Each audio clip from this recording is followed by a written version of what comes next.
Episode 5, The Pre-Socratics in Arabic, How Greek Philosophers Were Islamized. In the 9th century, the circle of al-Kindi in Baghdad produced one of the most remarkable documents in the history of philosophy, the pseudo-Ammonius doxography, known in Arabic as Kitab Ammonius fi Era al-Falasifa.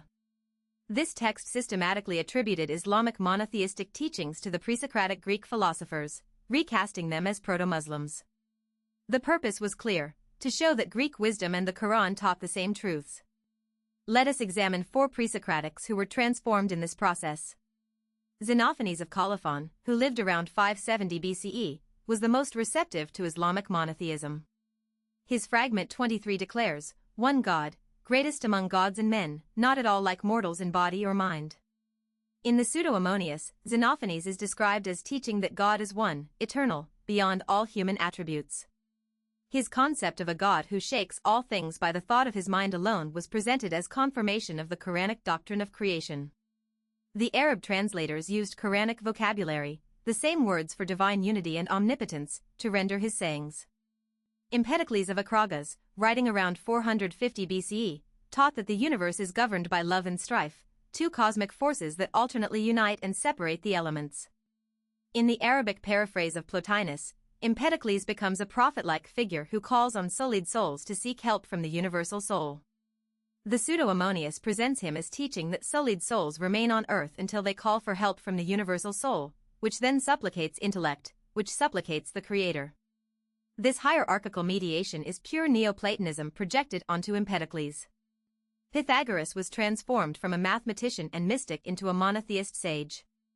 In the Arabic tradition, he is credited with teaching the immortality of the soul, the importance of purification, and the unity of God.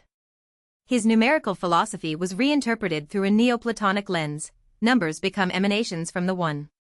The pseudo-Ammonius attributes to him the view that the Creator is one, and that all multiplicity derives from him.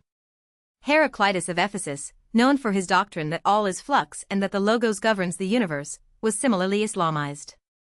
The pseudo-Ammonius reports that Heraclitus taught that pure souls ascend to heaven, where there is no toil or fatigue. His concept of the Logos was read as the Quranic word of God. The Arabic Heraclitus becomes a preacher of the afterlife and of divine judgment. Why did al-Kindi circle produce this text? The translation movement faced opposition from religious scholars who rejected the foreign sciences.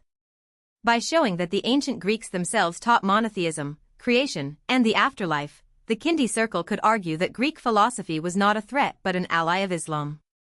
The pre-Socratics were retrofitted as prophets of reason, preparing the way for the final revelation. This process was not deception. It was what scholars today call creative adaptation.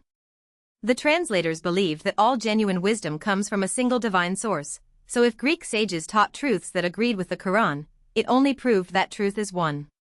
The pseudo-Ammonius text survives in a single manuscript and has been edited and translated by the German scholar Ulrich Rudolph. It reveals the extraordinary lengths to which the first Islamic philosophers went to reconcile Greek reason with Islamic revelation. Sources: Brill Oriens 2025 on pseudo-Ammonius, Ulrich Rudolph edition, Stanford Encyclopedia of Philosophy on Greek sources in Arabic, Gerhard Endres on al-Kindi circle.